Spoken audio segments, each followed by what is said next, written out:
Namaste and welcome to a rainy day at the Mike and Connor's homestead.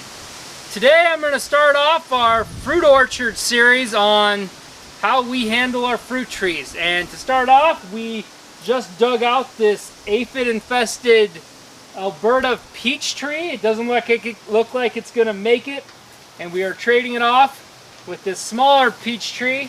This one is a Garden Gold. So hopefully we have better luck. That one is more of a dwarf variety. This is a full-size fruit tree.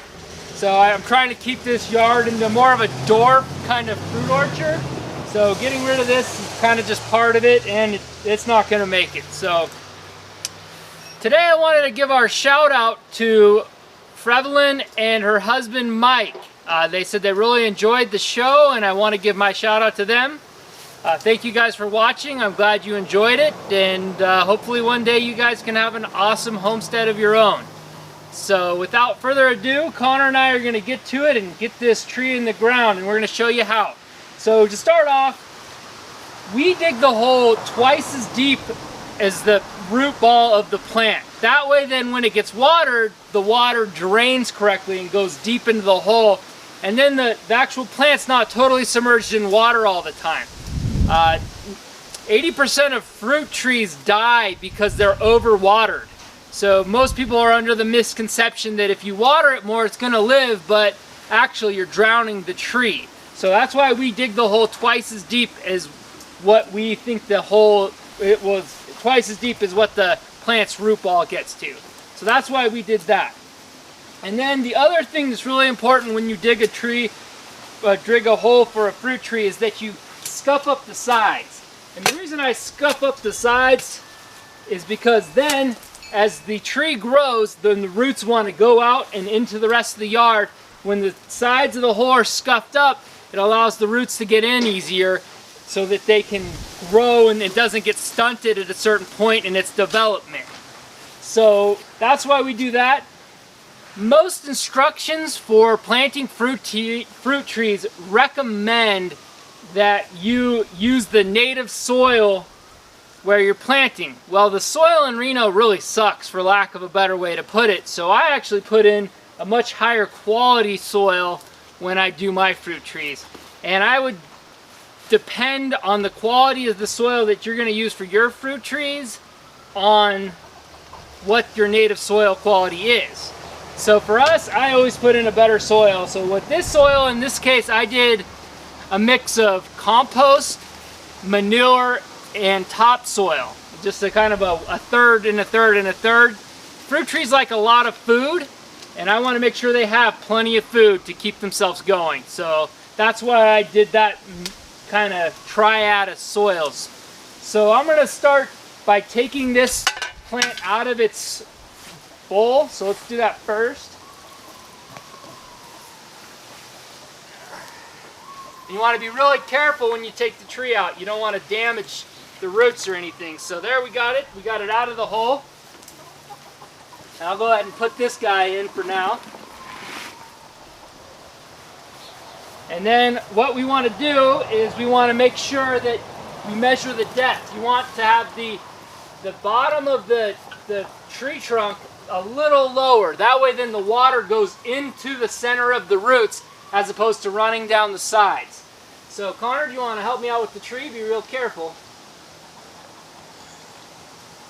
It's a heavy guy, huh? Alright, let's see what we got. So, that actually looks fairly good. I did dig this hole a lot deeper, but I filled it in a bit. So you can see, or maybe you can't see, but I'd say it's about an inch lower than the actual ground level, which is about what I want. So from here, I'm going to go ahead and fill the hole in.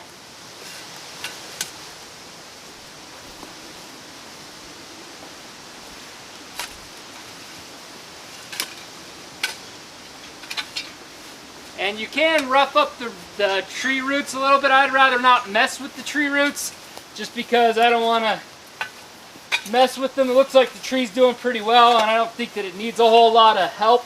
So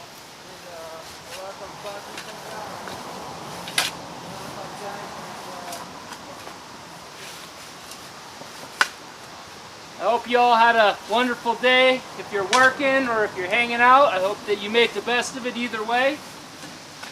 I had a pretty good day myself. It's been really hot here in Reno, but it kind of cooled down right now. Perfect for us putting a plant in the hole. So I'm really lucky that it did cool down. I hate working when it's 95 degrees out, and that's kind of the way it was over the weekend. So really nice to see that little change in weather, and I really hope we get some rain, especially now that I'm planting this fruit tree. Now you want to make sure that you pack the soil in pretty good. I will water it thoroughly after I'm done with this, and then put about 3 to 4 inches of wood chips on it just so that it retains the moisture a lot better, especially if it gets back up to 90, 95 degrees. I want to make sure that the soil retains the moisture.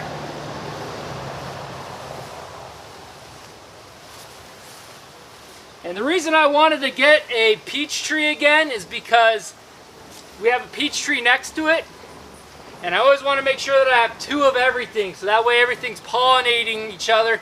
Even if a plant says it's self-pollinating, you always want to be careful, because sometimes it'll say that it is a self-pollinator and it may not be. So always kind of keep that in mind.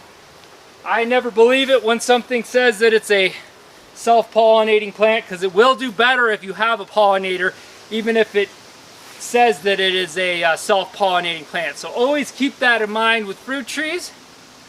So Connor, did you have anything you wanted to add? Like, subscribe. Mahalo for watching. I'm not sure if I'm going to do a chicken episode tomorrow or another fruit tree episode, but stay tuned either way, because it'll definitely be interesting. So again, mahalo for watching. Subscribe.